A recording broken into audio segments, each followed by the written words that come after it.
Hi and welcome to Terry Talks Movies. It's Science Fiction Saturday again. I got something a bit different this time. I'm going to lay down some rules for Science Fiction Saturday for myself. And it's a question I've been asking myself for a while. I crowdsourced some of the answers to some friends on Facebook. So right at the very start, I've got to thank them for it. And so thank you to Mark and Christine, Randall, C, Kathy, Kerry, Derek to a lesser extent, Julian, Nadine, Glenn, Greg, Sally, and Carrie for just helping me clarify in my mind these questions that I had about science fiction as a genre and what makes a good science fiction movie and what makes a bad science fiction movie. I've got 5 rough criteria that I'm going to use that lay down how I feel about it. Now, you can disagree if you like, and in fact, it'd be good engagement for the channel if you did. Whether you do or not, these are the rules I'm going to be trying to stick to when I'm talking about science fiction movies on the channel. By the way, I hope the mic isn't picking up the breeze from the air conditioning because the temperature's in the mid-30s at the moment. So I've got the blower on so that I don't roast. And welcome to spring in Australia. So we'll start with the first one that came to my mind, which is world building, the universe in which the movie takes place. Not all science fiction movies, of course, require a lot of external world building. The movies like Primer, for instance, are in an industrial area near Silicon Valley somewhere. It doesn't require a lot of world building to create that world for that movie, even though the movie does involve some quite elaborate time travel and things like that. So world building is, depending on the movie, more or less important in the criteria. But however, it sits in the hierarchy of things in the movie. World building is crucial. You've got to get that right for a science fiction movie to be plausible. And because science fiction movies, by the very fact, are going to give you a whole bunch of implausible things, getting the world plausible makes it easier to sell the implausible things to an audience. There are so many examples of good world building in science fiction. For all of its flaws and its sins, Blade Runner does good world building. The crowded, futuristic flying cars and cheap ramen bars of Blade Runner sell the world in which Rick Deckard operates. And that stuff's crucial because you're going to get a lot of implausible things. You're going to get artificially created human beings. You're going to get an enormous corporation. You're going to get off-world colonies you never see. You're going to get all of this implausible stuff about the street-level world in which Blade Runner exists. Sells all of the implausible stuff. It gives you a background you can believe in, so you're taking smaller steps to believe the rest of the world. And for me, world building is one of the more fun aspects of science fiction. Even in a weird movie like the first science fiction movie I ever saw, This Island Earth, you get a place in rural Georgia, a mansion where scientists are operating, and you get a weird scientist played by Jeff Morrow with a big forehead. And you get Rex Rusin's character building an interocitor. You get those world-building steps that lead you into going to a dying alien planet and trying to save them and then not doing it and coming back again. Those little initial steps of world-building matter so much. In Forbidden Planet, you get the life aboard the spaceship that the crew, with Leslie Nielsen as their captain, go through, and that's familiar to us because it feels a lot like a Navy ship. So world building grounds everything else that happens. I could use 100 other examples, things like Gattaca with the slightly Art Deco and slightly retro futuristic world building we get in that, where everybody scans their thumbs and gets their DNA checked on a regular basis. All of that stuff sells you the world in which genetics determine destiny. And even in streaming series like The Expanse, you grab World of the Belters, the people living on Earth, and their more expansive and more wealthy world, the people living in caves on Mars, all of that stuff sells you the world. World building in whatever kind of science fiction movie you've got, or whether it's 3 scientists in a lab that are going to change the world with some kind of invention, all of that stuff needs a grounding, and world building is the bedrock upon which science fiction movies are based. And if you get that wrong, it really doesn't work. Even a movie that I don't like 2001, gives us the spaceship to the moon and the world building of the zero gravity and then the stewardess on the Pan Am Space Clipper. All of that stuff is good world building grounding for everything that follows. Even though the movie does severely lack in one of the other categories I've got, that world building helps it along. The second category I offer you is, surprisingly enough, science. You can break the rules of science in science fiction, but it's better if you know what they are. This is a trope and a trait and a criterion that has been part of science fiction ever since the early part of the 20th century. To break the rules of science to make a science fiction movie or story, it's probably good that you know what they are. Unless there's a specific dramatic point for it. For instance, you don't have bare human skin in a vacuum. You don't have people walking around on the surface of the moon without helmets, any more than you would have people at the bottom of the ocean without a helmet. Bottom line, respect for science is so crucial in science fiction, and so many science fiction movies don't have it. The people making them aren't interested in science in some cases. What they're interested in is all sound and fury, signifying nothing, much more than the first word of the genre in which you're working, science. Knowing science is important. Even a movie that people don't like, which I happen to like, Tenet, there was a lot of research that Chris Nolan did with scientists, and he talked to them. When he made Interstellar, he talked to a whole bunch of people who were working on black holes and things like that, so he could get the science right, so that the story had a grounding and a believability. Science is crucial to science fiction. And yes, people could do space operas and have people zooming around and shooting each other. But movies like that are, in essence, other kinds of films wearing in the skies. They're cosplaying as science fiction. You give people lightsabers instead of swords. You give them blasters instead of pistols. You make science fiction movies that are essentially westerns, and that can work as long as you do it knowledgeably and you don't do it as a bait and switch for the audience. I love science fiction movies that try to get the science right. And even when you break the rules, and one of the great examples of that is time travel. Time travel has never been proven to exist in any meaningful, macroscopic way. But if your movie has a grounding in science, you can forgive the implausible thing. If somebody jumps to another universe, you better set it up as a scientific experiment or something going wrong with the nature of the universe, or the universe being a simulation and you're jumping to another simulation. Something like that that has a bottom line respect for science plays better to an intelligent audience than a movie that just does stuff. And even a movie which is science fiction but really plays fast and loose with the rules, like Everything Everywhere All at Once. It's got a basic set of rules that it follows for the science in the movie to work. And it never breaks those rules. It sets up criteria and respects them and actually uses it to improve and enhance the plot. The alternate universes in that movie and the alternate possibilities allow the characters to come to emotional resolutions throughout the course of the film. And I like that. It works well. It respects the rules of the game, which, by the way, is a good movie. So science is everything. Science is really important. Science is another one of those bedrock things that science fiction should and must have to be taken seriously at all. There are movies that don't have it and people enjoy, but for me, I get less enjoyment from them because they're breaking those rules and not building a foundation upon which the story can sit. And the next one, of course, is character. I love science fiction movies that have good characters in them. They don't have to be swashbuckling heroes. They don't have to be archetypes. They don't have to be part of the hero's journey and shit like that. In fact, those kinds of characters are very often quite cardboard.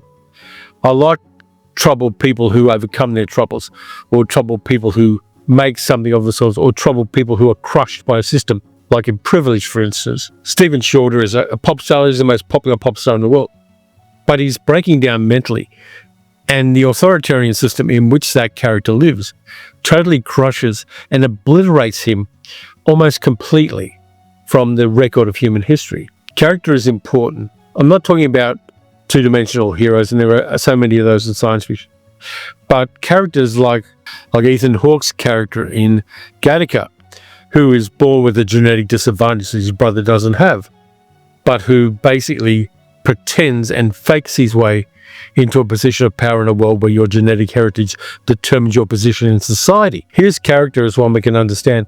He's a driven character. He wants to go to the stars. He wants to go to space. He wants that more than he wants anything else in his life. And he works hard and sacrifices and does things to make sure that he can have his destiny. Characters like that we can admire. We can admire their determination. We can admire them not just yielding to what the system tells them to follow. That kind of character works. And that kind of character is one that we remember. And even flawed characters like the two scientists in Vincenzo Natali's Splice, who are working and create a human-animal hybrid called Dren. And there are a couple played by Sarah Polley and Adrian Brody. Each one of them is flawed. Things break down because of them. Adrian Brody's character's pride, and Sarah Polley's character, who in a sense yields to the system ultimately, and there's quite a disturbing arc to her character. And the characters are intrinsic to the plot and the world building and the science in that particular movie, which I think is very underrated. Then of course we have plot. And one of the things that my friends mentioned when we were talking about what makes a good science fiction movie is plot armor. The stuff that the hero has that protect him from the consequences of his actions, particularly in an action scene, like using the Force, for instance, is plot armor. It protects Luke Skywalker from various things at various times during that movie. I mean, you can do things with that. You can have a character that has what seems to be plot armor, and then for whatever reason, by whatever means, the plot armor is taken away, and they're suddenly vulnerable, and they're under duress because of that. That kind of stuff can work, but plot armor is rubbish. Plot armor is wish fulfillment in a narrative work, and we know it. We know when we're being bullshitted to by a movie. Sometimes we permit it because we're having fun, but plot is so crucial. Having a plot that has a natural flow to a natural conclusion is wonderful, whether that conclusion is Slim Pickens sitting on a nuclear weapon dropping towards Russia, whether that's Charlton Heston seeing the Statue of Liberty, or whether it's somebody overcoming adversity. Having a natural flow and having a plausibility, and when the plot resolves itself, having that ability to let us go back and see all of the steps that led to that conclusion and finding all of those steps satisfying and consistent is really important. The same is true for any kind of movie, I suppose. But in science fiction, you can sometimes have a very narrow tightrope to walk to get all the ducks lined up of a plot. And particularly if you want to psych out your audience and freak them out and throw in a plausible but unseen twist, you've got to be able to do that well. And plotting is so crucial. There are other movies where you don't need to plot. They can be picaresque adventures and things like that. But with science fiction, plotting is important, particularly to put across a point of view, which many good science fiction movies like to do. Even things like, I'll go back to Forbidden Planet. Forbidden Planet, the lesson in Forbidden Planet is, when you're given godlike powers, you're not a godlike being. When Morbius gets godlike powers from the Krell machinery, his subconscious mind is not ready for it. And that leads to tragedy for not only himself, but all of the other people on the Bellerophon, for his daughter ultimately, and basically leads to the destruction of an entire planet. That plotting is important, and it's all there in the plot. I mean, of course, it is based on The Tempest by Shakespeare, but on those bones, the makers of Forbidden Planet have created a plot which tells us that sometimes having too much power can drive you mad. And that, of course, is an important lesson to learn. And that brings me to the next point, which is good science fiction has something to say. Nuclear war is madness is the message of Dr. Strangelove. Human beings will overcome adversity to meet their goals in Gattaca. Nuclear weapons can have unforeseen consequences, like in The Day the Earth Caught Fire. And even something as prosaic as tarantula. Don't mess around with scientific things in uncontrolled circumstances, because you can lead to giant tarantulas. Having something to say is the basis of cautionary tales. And many science fiction movies are cautionary tales. They tell us if this goes on, this can happen. This bad thing can happen. This monstrous thing can happen. It can change or destroy the world. It can change or destroy the nature of what it is to be human.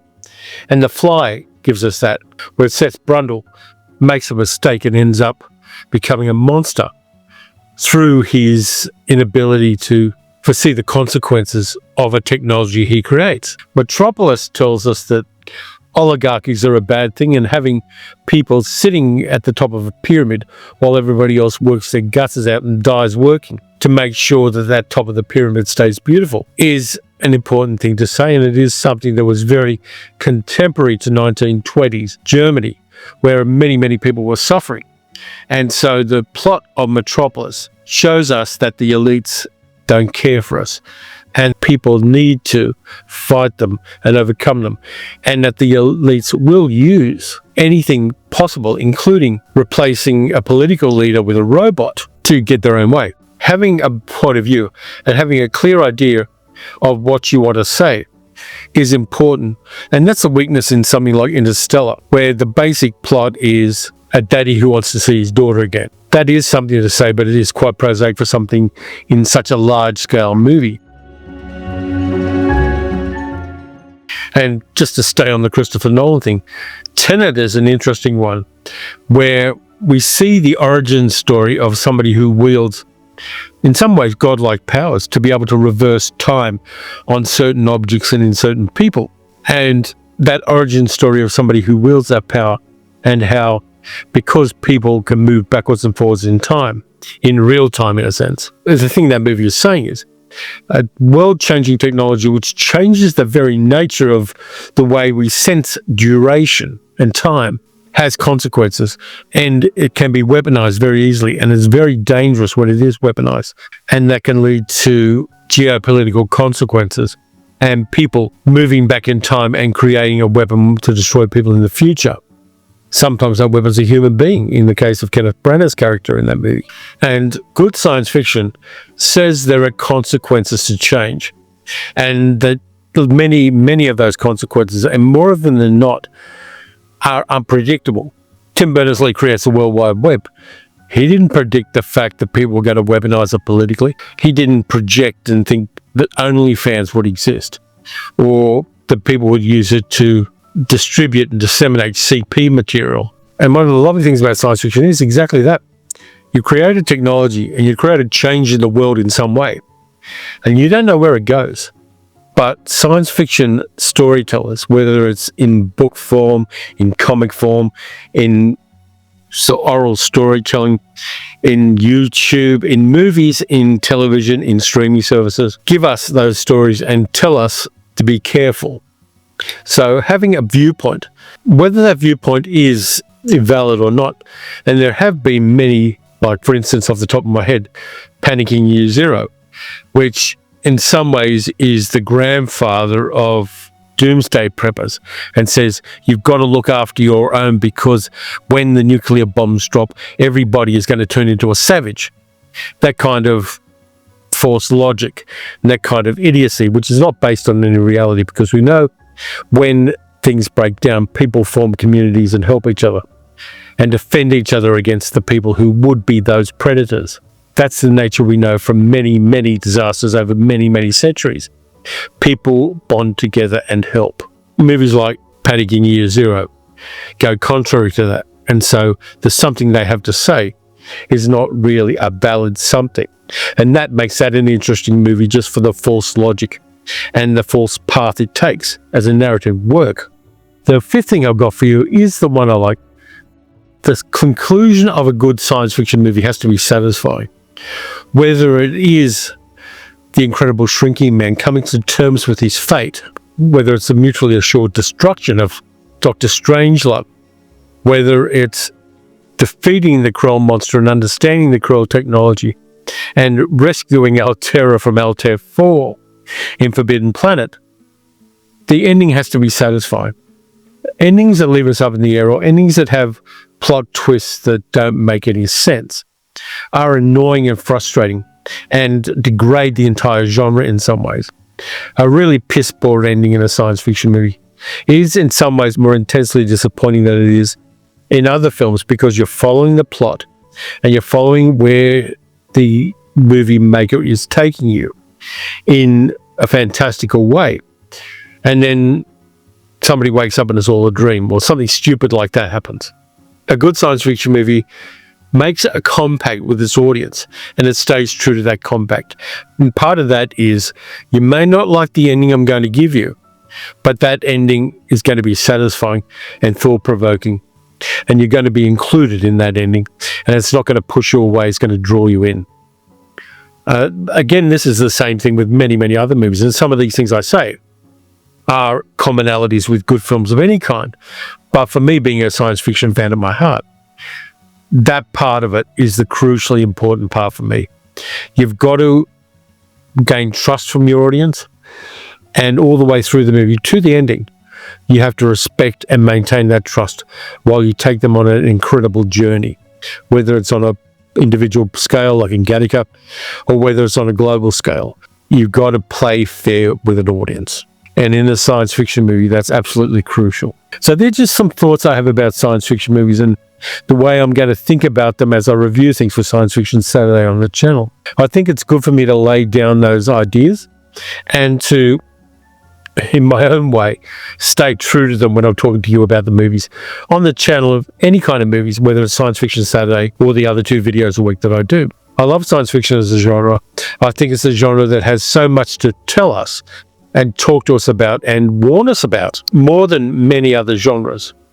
It's one that should be respected, and I think increasingly as the years go on, it's one that's going to only increase in value. Back when I was a kid, science fiction was in a ghetto. Science fiction fans were considered geeks. And these days, you'd be hard-pressed to find many people who aren't science fiction fans at some level. In some ways, the scariness of the future makes us all science fiction fans. That's what I've got for you this time, and just some rules and some guidelines and some thoughts about science fiction movies. One of the other things somebody said, before I go, one of the other things my friend Kerry said, and in science fiction movies, science is either the protagonist or the antagonist. That's a good way to think about science fiction movies when you're evaluating them. Is science the protagonist or is it the antagonist? And it goes either way depending on the movie. So anyway, that's just an extra thought I'd add because I really liked it. So thank you very much for watching. If you enjoyed this, please like, subscribe, hit the notification bell. Tell me what you think and whether you think I'm full of shit or whether you agree with me. Either way, I'll get the engagement. You can also support the channel by becoming a channel member, by donating through YouTube, or by becoming a monthly Patreon supporter at patreon.com/TerryTalksMovies. Next up, I've got the Monday video where I've got some recent things I've been watching that are kind of cool and you might like. So until then, watch some good movies, watch some bad movies, watch some science fiction movies and just look at them through a slightly different lens. And I'll catch you next time.